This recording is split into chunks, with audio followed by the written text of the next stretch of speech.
There was another.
Yeah, that's why. All right, they should be able to hear it now.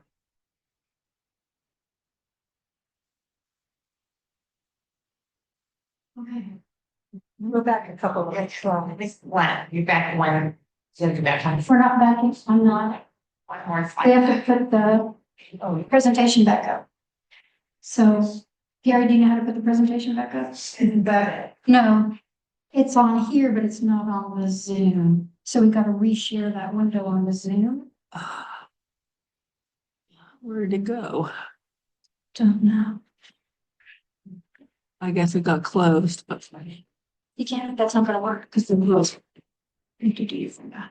All right, back to share. And then that. It should come up in a sec. It should. I've got it. You got it? It's up over there? Okay, oh, Is that? Okay. Okay, she's got it. So that's. all right. It doesn't matter. It's you. Okay. Okay. Oh, yes, it does, because this one where you did. Okay. If we don't have it up here, then this doesn't talk to. I know. All right. So it should be here somewhere, but I mean, it has to be connected to that somewhere. You are screen sharing. So where is it? No, share up again. Maybe we just need it. Go back to this one. This is the one where it would work. All right. All right, there we are. There we are. Hey, Michael, does it have that strange window now? That's good. Okay. Technology. Transforming. This where we were? Yes. Okay. Let's see, so when we have the general public interacts with us, we become the face of paleontology for them. Okay, our club members, well, gosh darn, they are just as eclectic a group of people as you will ever hope to meet. So you can be a doctor in your day jobs. You can be a lawyer, a businessman, a handyman, a soccer mom. You can be a teacher, a painter, a computer geek. We've got it all in our clubs because those are our day jobs. What we all share in common is our love of paleontology. So our members have a wide range of skill sets and talents. Mike back there is the computer whiz. Gary is a great president, and she does a lot of teaching stuff and works up with the teacher kids. So all of us bring something to the table within our club. We have a wide range of fossil knowledge, anywhere from the very beginner, hey, is that a fossil or is that a rock? To, I'm going to publish on this because I think this is great and we should have it listed. And we all share a common passion for paleontology. So we create unique, effective, and impactful organizations. So like I say, each fossil club has its own flavor. So let's say some partner exclusively with a local museum or university and don't do anything else. Some of them concentrate on volunteering. Some focus on annual shows. Some have are very strong on publishing. There are some that have a lot of junior members. More of them, but we should be. Some are getting gray in the temple. Okay. Some have outstanding websites and social media. Some have outstanding newsletters. So you get the idea. Based on the makeup of that club, sort of makes it kind of cultures within that club. But they all exist for a social aspect, collecting and having fun and learning. So let's talk about a few clubs that I'm familiar with. So the Dry Riggers, they were founded in 1942, which makes them the oldest fossil club still in existence that was founded by amateurs. They have about 350 members at present. They have 5 to 6 field trips annually. That's low, isn't it? Why would one just 5 or 6? Okay, 5 or 6. But they have 9+ peer-reviewed members who have authored over 21 professional papers. And then, since. Yes, they are. The Cincinnati Revolution. They work closely with their local museum. They frequently volunteer and help with projects, and they recently donated $60,000 to the CMC to help create a new exhibit. So that's what they do. Then there's us, the North Carolina Fossil Club. We were founded in 1977. Currently, we have about 166 members, down from our 300 members in 2014, but that was because the quarries got closed. And what do we like to do? Go out in the field and hunt fossils. So that's now ramping its way back up now that the quarries are back open, and I fully expect that we will regain our numbers. We have about 20 field trips annually. We have 3 peer-reviewed members who have co-authored or co-authored 16 papers. We have 32 members that have donated over 20,000 specimens, 45, which resulted in 45 peer-reviewed papers. The last quarter of 2023, we had 22 outreach events and we reached 2,300 people last quarter of 2023. Our annual fossil fair moves around each year to help bring our message to underserved communities. And we have published 9 professionally reviewed identification books. That's our specials. Southern California Paleontological Society, formed in 1960s. They have about 150 members, up from their 93 that's back in 2014. They have 10+ field trips annually. Their members volunteer a lot at the LA Natural History Museum.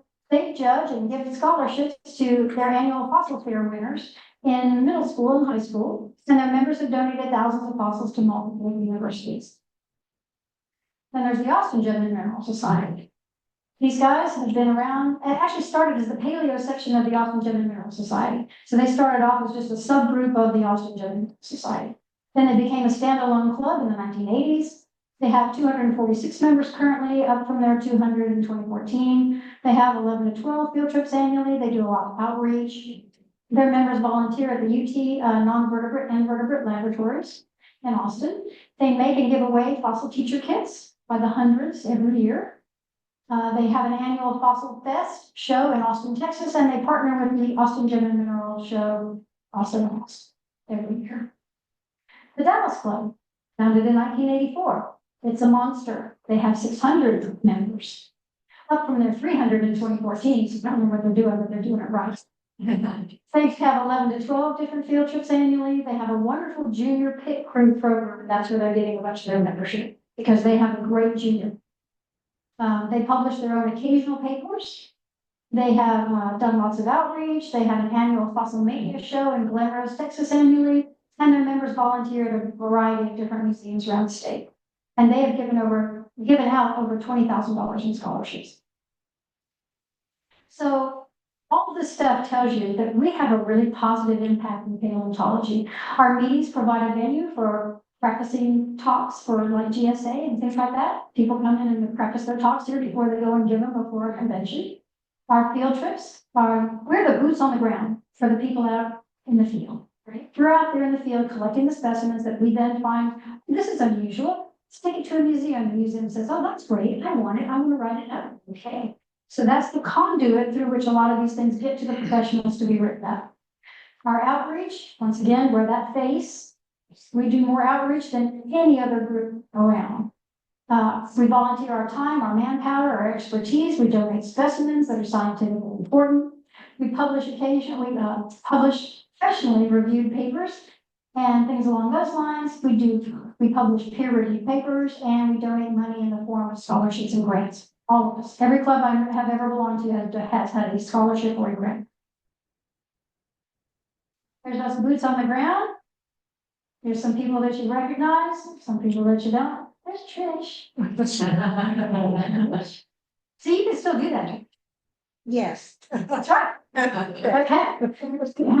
And then we're out there finding new specimens. Here again, a bunch of people that you recognize, some that you might not. Holding up some new specimens, we check out, we take pictures of them in the field. This is what we do. Our public outreach. In 2014, the stats were the 15 clubs that I interviewed had 185 outreach events, which reached over 70,000 people. Okay, and then extrapolate that to 50 clubs, that would be 600 events nationwide, reaching 200,000 people. So that's our impact in paleontology to the general. We gave out over 100,000 fossils every year. So that's like 500 pounds times 50 clubs. There's 11 tons of fossil we have to give away. We have got to go on these field trips because we've got to pick up these fossils to give them away. So that's a big one. Our outreach rocks. We do as it has been the theme of this whole thing is outreach is one of our main events that we do, and there's one of them. And impact. And then our publications. So not just the North Carolina Fossil Club publishers, but a lot of other clubs do as well. So here, these are things from the Houston Gem and Mineral Club. These are things from the Dallas Club, or members of the Dallas Club. Here's a couple of things the Austin Club did. Oops, no, that's Tim's. That's Timothy's, yeah. That's Timothy's. I'm already up there. Well, here's a bunch of ours. And then these are individual members that have published these. Dallas Club. These are the individual. So many people are members of different clubs, and they're like out on their own, and so it gets confusing. Who's publishing what? So here's some stats. Out of the 15 clubs I surveyed back in 2014, 51 individuals were peer reviewed.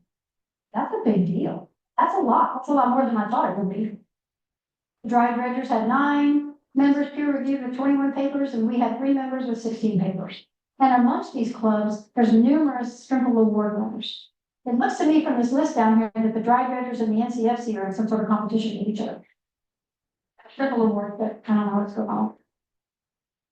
And we also serve as a launch pad to professions, to becoming a professional. So we are like a conduit, right? People come into us, they get interested in it, they get more interested in it, and some of them they go on to join the ranks of the professions. There's George Phillips. He went back to school at age 45. Now he's the paleontology curator at the Mississippi Museum of Natural Science. Cindy Crane was a former NCFC member. She went back to school. Now she's the director of the New York Fossil Museum.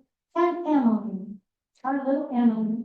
I remember her since little Emily. Okay, she's a former NCFC junior member who's now Dr. Simpson. So congrats, and I know you're out there. Hi. Okay. So some positive changes since 2014. Our membership is up. I mean, it's not a lot, but it's up some. It dropped significantly during COVID. Once again, that was because of a lack of collecting opportunities, but that seems to have rebounded, especially in the Dallas Club. The hybrid meetings are a plus. We can have virtual speakers come in now, so we can get a broader range of speakers talking on a broader range of topics, a good thing. And we're becoming more interconnected thanks to the My Fossil project. Before that, we didn't even know about, if I hadn't actually lived in all these different places and met these different clubs, I wouldn't know about their existence either. But I do now because I've been a part of them. And now we can reach out to each other and start sharing information, sharing best practices, sharing. So that's very cool. So here's our challenges. Clubs were formed to go out in the field and collect. That's what we do. Now there's too many people with too few sites. There's liability issues and there's PRPA, which bans a lot of collecting on federal land. So membership is up, but many clubs are aging out, getting gray in the temples, right? So we need to attract younger members like the Dallas Club is. We need to grow our membership to take over leadership roles within the club so that we're not always strong arming somebody at the end of the year going, hey, I want to be the president. Hey, I want to be the treasurer. Hey, I want to do hospitality. Okay. So we need to keep growing our club membership and growing our talent within the club to take over some of these duties. We need to keep pushing our values, making sure that people are donating scientifically relevant specimens and that they're practicing ethical collectibles. And we need to make sure that we work on club interconnectivity so that we can share best practices. We need a proper training in collecting techniques and in like printing techniques. I would love to have a workshop on how to properly use an air scribe, how to properly use a little Dremel. And we need to build a bridge with the professional community, but that's a two-way street. They have to build it back. So in conclusion, our community is vital, irreplaceable resource that's under-recognized and underutilized. We're the first point of contact and the face of paleontology in our communities, and our clubs are all unique and wonderful. Ta-da. Hey. I'm sure you guys don't have any questions, but if you do, you can ask me about that. More comment, you mentioned the clubs being around and how many fossils are donated. One of the other benefits I see of the clubs is, assume there wasn't a North Carolina Fossil Club. If I'm not mistaken, there's also been plenty of fossils that have been brought to you from people who are not club members, just know about us, come to one of our events and bring them in to get them identified, but then are found to be something unique that they get passed over Smithsonian or local museums. So I would think for the professionals out, for all times that people could walk around and look for fossils. And again, if they don't have a fossil club that they can go talk to, may never get in their hands. So we can be a conduit for that as well. If there's not any other questions, I'll go on to the second one. I can speak professional paleontologists. Clubs like this are invaluable. Both finding localities and finding fossils to bring. It's an absolutely invaluable resource for us. Tell more of your colleagues. You're very, very. Cool. Okay, I gotta change out to the next one. I may need help.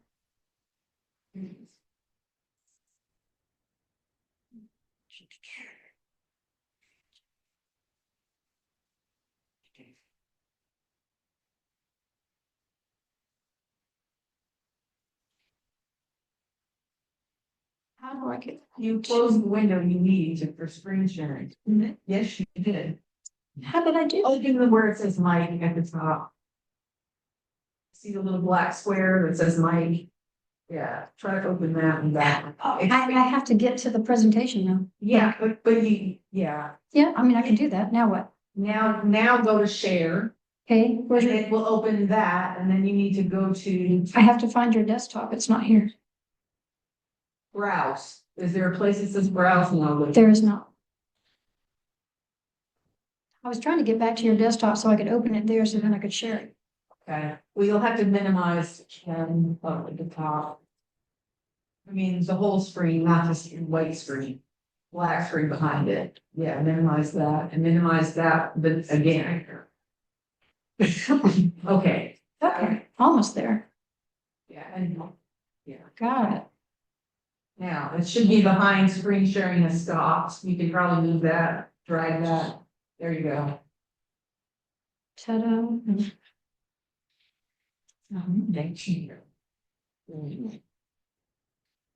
That's what I call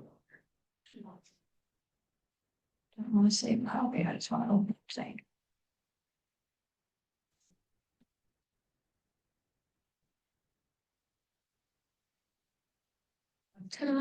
Mike, can you see it? Yeah, it's screen shared again. Yeah, you'll have to.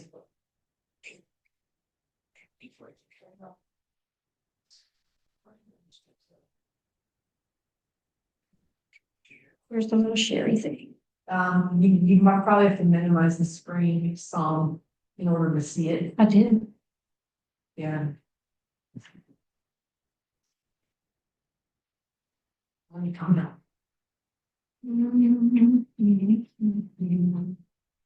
Okay. It should be sharing because it's showing on here. Yeah, but it's not. Mike says it's not. That's weird.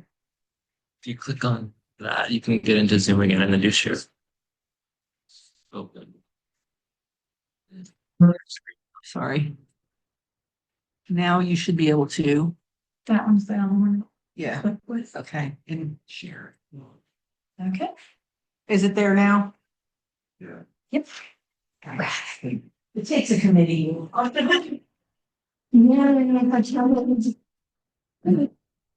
right.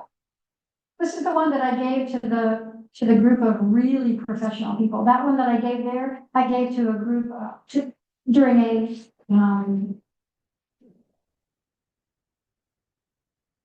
smaller meeting that had mostly amateurs in it talking about the stuff they did. This was the one I gave to the actual audience of almost all professionals. The elephant in the room, the non-professional side of paleontology. What were we doing? Okay, so paleontological resources. That's what the topic of this session was, paleontological resources.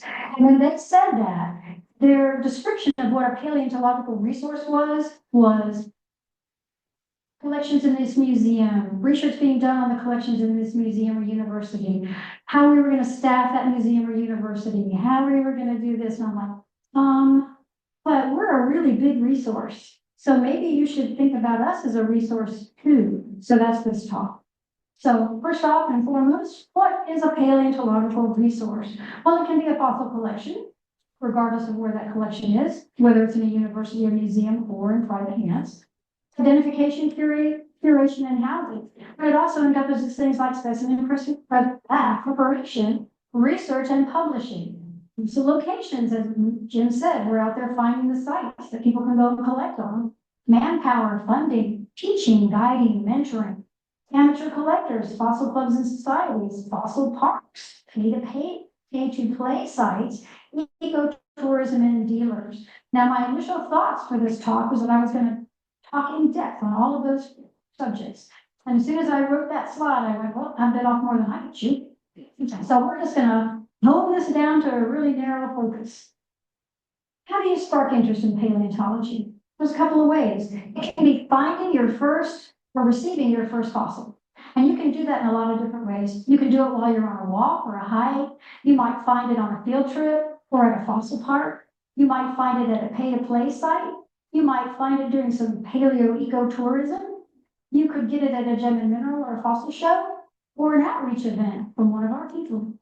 Or you could learn about fossils from your house, watching TV. You could do it from friends. You could do it online or social media. You could do it on TV. You could do it at a scout meeting or other kinds of meetings that a fossil group comes into and talks to. You could learn about them at school or at a museum. You'll notice the majority of these have nothing to do with a professional paleontologist, right? They don't. So let's talk about some of the more controversial ways that people interact with paleontology. Controversial to the professional sites.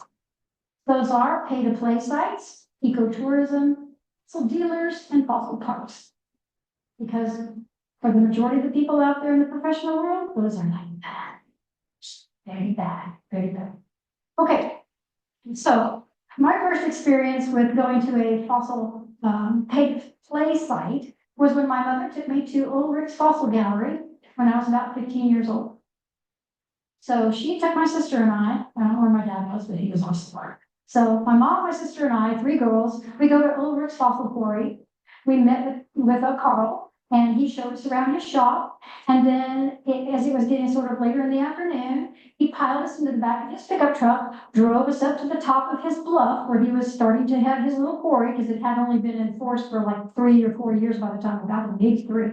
When we got there, showed us how to hunt the layer. He took us to that wonderful 12-inch layer, 18-inch layer, the special one with the really good stuff on it. Showed us how to collect it, how the sun was going down, how the light would hit the layer just right. So you'd look for that little ridge as you were carefully shifting the shale. And then when you'd find that little ridge, you'd call over to him and he would come over and tell you what it was, and he'd get his rock saw and he'd cut it out.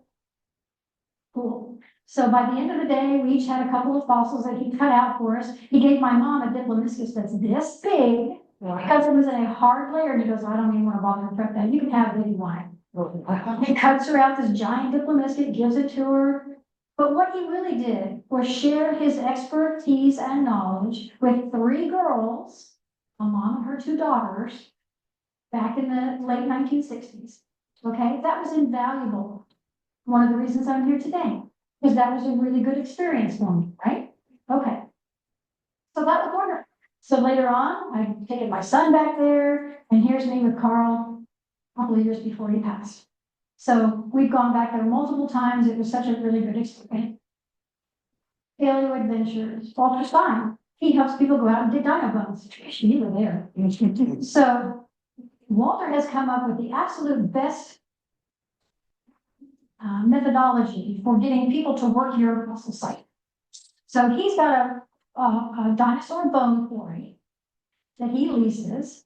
And if anything, you know anything about anything, it takes a really long time to find a bunch of dinosaur fossils. It's a lot of hard work. You have to move a lot of dirt. It's painstaking and work. So what does he do? He has people pay him money to go to his site and sift that dirt. And if you find something that's common, you can keep it. If you find something that's rare, he gets to keep it, right, for scientific research. So if you find Triceratops spit teeth or broken pieces of bone or whatever, take that home. He only keeps the rare stuff.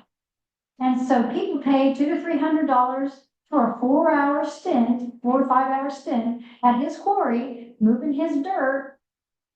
And you go home with a bag of spit teeth and bone fragments, and you're super happy. And you just moved his dirt.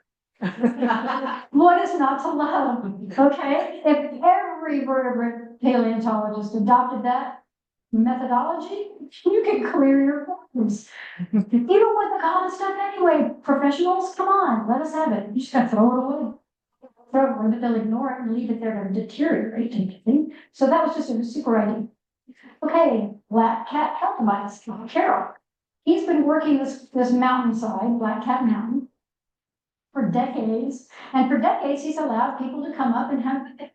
Now, he does the hard work. He actually takes the rock, he splits the rock, he breaks it, and he can recognize a trilobite side view or crack. Here's the section of the side of a trilobite. He knows what it is by looking at this, whether or not it was this way and this way. And then he glues the rock back together and he crushes the thing so that he gets a perfect trilobite. Because he doesn't want them if they have a little ding in them. So you can hunt his quarry all day long and pick up a 99% whole trilobite. He don't care because he doesn't want that. He only wants the ones he's going to prep that are special. So you wander around and find trilobites. Remember, you were there. So you can wander around his quarry and find cool trilobites all day long. He's a great old guy. None of these people, I'm going to get to that in a minute. Mineral Wells Fossil Park. That would not exist without the Dallas Club and the Austin Club. Because we've been going there for many decades, when all of a sudden we heard that the town of Mineral Wells was going to turn that into a development. And we go, no, another fossil collecting spot. So the Dallas Club comes up with a proposal. We help them with the seed money. They go to Mineral Wells and say, hey, you know, you get a lot of traffic with people coming and staying in Mineral Wells and then hunting this. It was actually a dump. Well, the dump was over here. This was the place they dug out for the dirt to dump on the dump. And so it was a hole where they dug out the dirt. So you have a whole bunch of people that come up here and money in your economy just to hunt your fossils. So maybe you should turn this into a fossil park, and then people could come and collect the stuff, and yay, win-win for everybody. So they actually ended up doing that. Now it's a fossil park that everybody can enjoy in perpetuity. Hadn't been for our two clubs, that would not be a development of some sort. And lastly, the evil fossil dealers that sell fossils. Oh my God. Okay, so Donna Russell, Geological Enterprises, I've known her for well over 20 years, 30 years now. Yeah, 30 years. Sorry, getting old. 30 years. I was introduced to her by Dr. Sprinkle from the University of Texas, because whenever our club would go up from Austin to Oklahoma to do some collecting, he would always stop by her store, her shop, and look through her stuff to gather things that he couldn't get anyplace else. And he introduced me to that concept. I do it now. In fact, I'm going to give a talk at GSA in 2 weeks from now, and I'm using some of the things that I got from her for that talk. So she has been funding, well, she's not been doing it for 50 years, but the guy that she got it from was like a father to her, and then she took over the business, and they have been providing material to universities and museums for about 50-year decades. So she's not in it to make money. None of these people are in it to make money. I know them all personally. None of them drives a Ferrari. None of them lives in a mansion. They're barely scraping by. They do this to fund their passion for paleontology. That's what they're all. So what do we do with our collections, us amateurs out there in the world? Well, we put them on display and in collections at our houses. We donate them to fossils, donate them to museums and universities. We do a lot of outreach. Remember how many tons of fossils we give away? Okay. We do research, we publish peer-reviewed papers, and we publish identification books. Richard Chandler couldn't have done all of those books if we hadn't had those specimens for him to go around taking pictures of to be able to publish them. So here is where the North Carolina Fossil Club gets into play with my talk. I'm going to use the North Carolina Fossil Club as a proxy for the U.S. clubs nationwide, because the Paleontological Society did a research project and they sort of did a questionnaire to a bunch of clubs across the U.S. and our statistics matched theirs. So I think that we're a very good proxy for this. So, and when it comes to a personal collection, the Paleontological Society research project showed that there was 85% and we had 90%. And then donated to a professional institution was dead even with 52%. So I'm going to use us as a proxy for clubs nationwide. And here's what I found.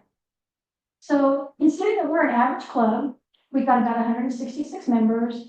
86 of those are household members. So I cut that in half, because you're not going to have two separate clubs within one house unless you and your husband or whoever you're working with are really strange about that. So we call that 43, which gives me 123 possible collections within our club. And out of that, when I did my query that a lot of you answered, thank you, 61 people responded, which is a 50% response rate. So I was really good with that, comfortable with that being an accurate response rate to be able to say that my figures are accurate. Okay, so when I said, how many of you have personal collections? 95%. 59 out of the 61 said, yeah, I have a personal collection. Raise your hand if you have a personal collection. Well, it's 100%. So but you've got them in your house. So there was 99% was that. All right.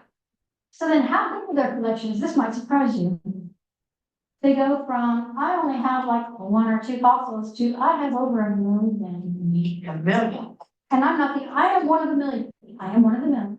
But apparently I'm not kidding. Which was very shocking to me. Who else has them? I have their names. How many have separate building and property? Oh my God. Let's go. Styles with the whole trailer. And my favorite sign says, it's not hoarding if your stuff is full. Much of a good place to like. So out of just the 59 people that responded or right and said they had a collection, we have 2.15 million total specimens in our collection. Just people who responded, which was only half the club, and almost everybody raised their hand in here. So, and shockingly enough, more than half had over 1,000 lines. A lot of fossils, guys. What if we donated every one of our fossils to a museum tomorrow? It would They would just, them, we would bury. Donate all your fossils, you should donate all your fossils to a museum. Oh, no. They're very selective. They, But the curating. they, I'm sorry. Like work exams, Exactly. Oh, yeah. I already have your tea said. You get a little pickier about what you do. Eat 2,000 of those? All right. So then I said, what do you collect? Was my next question to my group. And they said, 31% said anything and everything. Okay, I actually knew that. Another 21% said, no, I just do invertebrates. Which was shocking. I thought most of you guys were all about teeth. Well, there were 19% of you that were just about teeth and bones. And another 18% that were just shark teeth. So there's a lot of people that just like shark teeth. Then there was another 4% each who said, I only do echinoderms. I only do dinosaur stuff. I only do plants. I only do whatever. So there were a few specialities, and then another 5% were completely specialized. I only picked the ammonites from England. I'm sure. Do you go? Then I said, have you ever donated anything? Shockingly, 52% of my respondents said that they had donated something. Shockingly more was how much they had donated. So over 20,000 specimens have been donated by just the people that responded to me in my talk. Wow. That's a lot. So I was impressed. I was impressed. And those donations range from 1 or 2 fossils all the way up to a lot, probably. But there's other people in here that are big cheap. So then, has anything you donated ever been written up scientifically? And the answer was yes. 66% of the people who donated said that they had something written up. And those 20,000 specimens resulted in 45 peer-reviewed papers, with a bunch more still in the works, because it takes a while sometimes to write these papers. So how many do fossil outreach in their community of our club? 57% of my respondents said that they did outreach. In the fourth quarter of 2023, you'll see I'm repeating stats because I was talking to 2 different audiences. Fourth quarter of 2023, we had 22 events reaching over 2,300 people. And what do you give away as fossils when you do these outreach events? Well, overwhelmingly, it was a shark teeth. That was one of the favorites that I like to give away. And then teeth and bones came in a close second, followed by invertebrates, followed by phenoids that have star patterns, because all the kids like the stars. How about publishing professionally reviewed identification books and pamphlets? That's us. So here's our books, some of them, and put them all up there for one of space. Timothy's new one, Timothy. Has everybody got Timothy's new book on the Welcome On Once One? If not, they're still on sale on Amazon. Can you talk a little slower and say what that book was again? Timothy's book on the Walk-On from Old Doc. So he published a huge tome of all the stuff that he had identified from Old Doc. It's all the mollusks. So it's not any of the corals or anything else. It's just the mollusks. So the 5,000 gastropods. And Timothy's done a wonderful book on identifying those things from Old Doc. 1,100 species. 1,100 species. Wow. Just from the Walk-On. Wow. So, and that's just the 5,000 gastropods, not the others. So not the teeth, not the corals, not the zoan, not the skulls. Yeah, so yeah. And we've got members out there doing research and being peer reviewed published. So Eric Seidel, he's got 3 peer reviewed papers. Let's come on. I've got 3 peer reviewed papers as lead author, 4 peer reviewed papers as co-author, and I've done over 7 abstracts presented at different conferences like GSA and NPC. Don Clements has 6 peer-reviewed papers as co-author, 10 peer-reviewed papers acknowledgements where they said, Don helped them do this or Don helped them do that. And he's got 20 professional correspondence, 10 of which he's hosted at various sites around North Carolina to help them find stuff to do their research. So in recap, 95% of our club has collections totaling over 2.15 million specimens, which is a conservative number because only half my people responded. We collect a diverse bunch of everything. 32 of our members have donated over 20,000 specimens to museums and universities. 21 members have had their specimens professionally written up, which resulted in 45 peer-reviewed papers that exist today because of what they donated. The last quarter of 2023, we had 22 outreach events reaching 2,200 people, and we gave away thousands of fossils. We published 9 peer-reviewed, professionally reviewed identification guides, and 3 of our members have published with 16 peer-reviewed papers with more works. So let's extrapolate that out, because we're just one club. Well, let's pull that out to the 50 different clubs, right? Okay, if you take our statistics, multiply it out to 50, then, so we've got between 5,000 and 8,000 members. I'm gonna round it up to 10 because we're a smaller club. We have lots of resources if you go down to that third bullet point.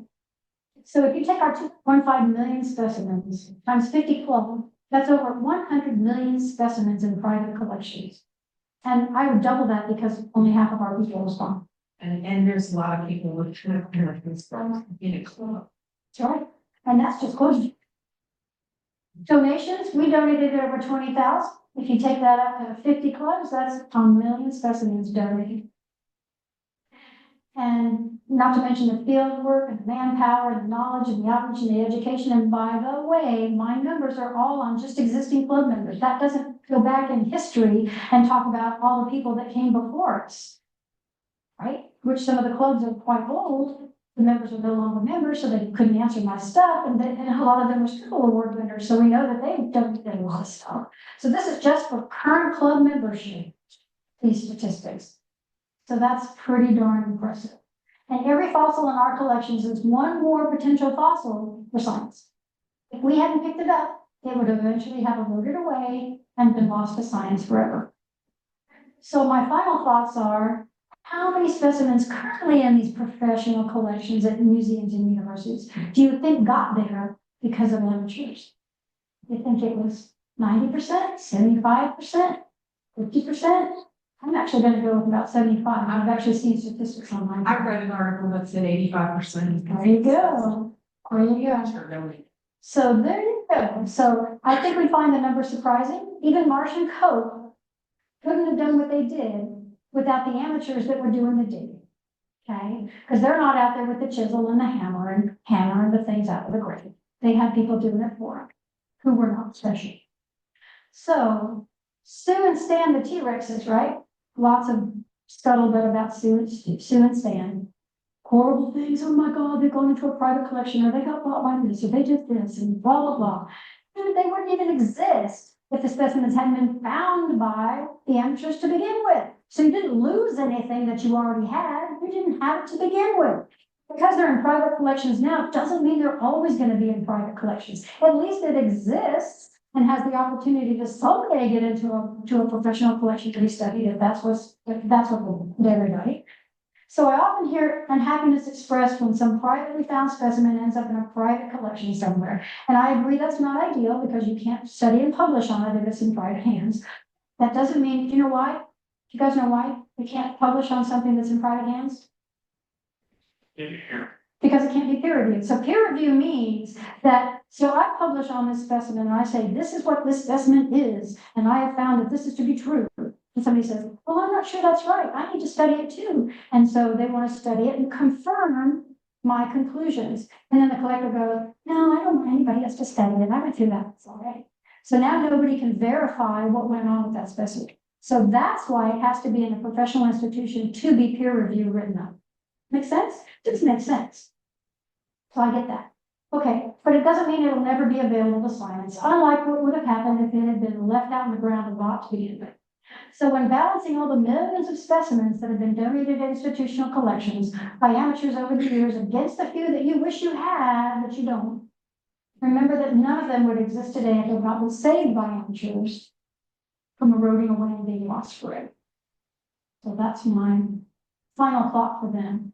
In conclusion, amateur community is vital, irreplaceable resource, under recognized and underutilized. When we work and play well together, paleontology begins. Ta-da. That was when we were gonna have that.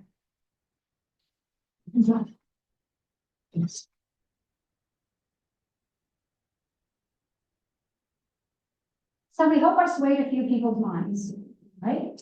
You guys probably knew all this anyway, so some of the statistics about our home is pretty cool. Yeah. So anybody have any questions? What is the Stribble Award? The Stribble Award is done by the Paleontological Society, and they give it out to an amateur, once a year. And it's basically the highest honor, non-professional paleontologist can receive. Yes. You mentioned that something from private collection couldn't be peer reviewed, but is that true if the private collector is not willing to let it be? No, they won't do it because they've been burned so many times about one collector got to come, or one professional came in and wrote on it, and then that person then changed their mind and didn't let anybody else. So if it's not in a repository, you've heard the term repository, there are repositories that you have to put your specimen into so that any researcher anywhere at any time can come and check it out. So it has to be in a approved repository. That's correct. So all the specimens that I've had written up, I have had to donate. And I did that willingly, but I'm just saying, that's why you have to donate them, so that any researcher anywhere, a guy from Germany can come over and look at it.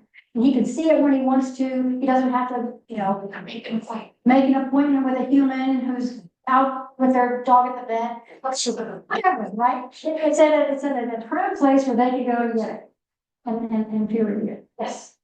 The gentleman that just bought the most complete stegosaur specimen I ever found, I think he bought it for 44 million. He's actually gonna let it go from like different schools and different research labs to allow it to be studied before he takes it into his personal collections.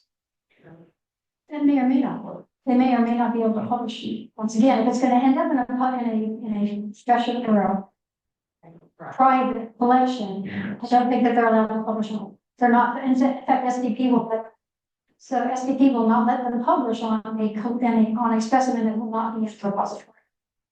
Because it will be unable to, once it's in that private collection, nobody can reevaluate it. Because things changes, right? 20 years from now, we may have a different technique and want to do something different to a bone or whatever, and then suddenly it's not available anymore because it's in private hands. So then they can't do that research on it. So they won't do it. SDP definitely won't do it. They won't let you publish on it if it's not in a repository. When you gave the talk to professional, what comments did they say? Interestingly enough, my audience was fairly overwhelmingly overwhelmed by some of these numbers. And my question afterwards, some of the questions that they gave me were, well, thank you for the talk, and we didn't know that, and things along those lines. Questions did I get? Did I get anything that was unusual? Did they seem receptive? They seem very Say they can leave. They believe me. Okay. I've been doing this long enough. I've been doing this long enough, and I've been playing with them long enough that they don't think I'm making it up. So, and a number of them have been to my house and seen my stuff and done whatever. So, I mean, Dave Bohask has been to my house and spent the night at my house, and George Phillips has been to my house, several other people. So I carry a little bit of weight when I talk to professionals, and I was on the Paleontological Council for the last 2 years. Paleontological Society Council. I'm just rotating off at the end of this month. And then Phil Stokes, you guys know him? Ken Dixie? Yeah, Phil Stokes is my replacement. So he'll be on the board now. And we are working with, so I've been working with them for the last, 5 years, because I was the avocational liaison before I was the council member. They just elevated the post of council member position 2 years ago. So anyway, so we're working on trying to educate the Paleontological Society because they have a big voice. And if we can educate them into what value there is with us, and more of them are jumping on board with, yeah, that's a really good idea. Yeah, that's a really good idea.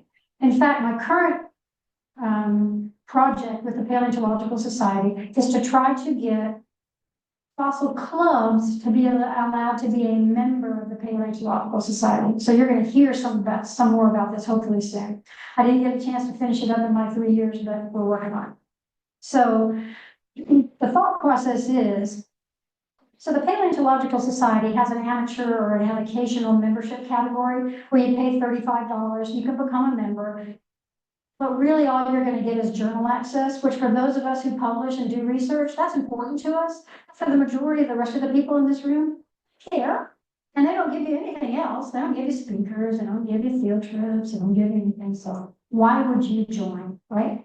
So my thought process is we need to get more connectivity between the two sides of paleontology. And I look at the PS as that conduit because they're basically made up of a bunch of invertebrate folks who are not nearly as ew against us as the SVP people are. You're never going to get SVP to go to this. You could get PS to do it. So what I'm trying to have done is I'm trying to have them create a club membership category, and then a club can join. What the club gets for perks is it gets, like we have on our website where members only, you click on that tab and then you get the special stuff that nobody else gets. So club members would get access to K through 12 programming that the PS has lots of really great ideas on that we can use for our outreach. They have great definitions on things. So if we wanted to standardize definition for what is evolution, what is this, what is that? How can we give them a canned answer that everybody could say the same thing so we'd all be on the same page? That would be good. They would allow us to have a venue to post our scholarships and grants so that we could get lots more takers for our scholarships and grants. Clubs would have that availability. They would have a larger enhanced speaker list, virtual speaker list, so that we never have to worry about looking for a speaker again, because they would have like 12, 14 different people that you could just say, hey, I'd like you to speak at my September meeting, or I'd like you to speak at my whatever meeting. So we would be entitled to this enhanced speaker list. That would be a good thing.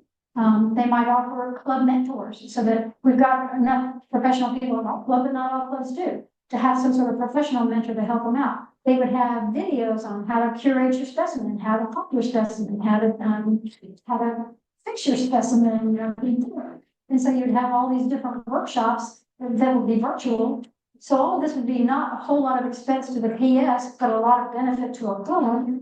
And I think for like a flat fee similar or $1 a head, depending on how they want to work it, this would be a good thing for clubs to be able to do and the PS to be able to offer. So we're to the point now where we've talked about it to some of the clubs, the presidents of different clubs. In fact, everybody goes on this.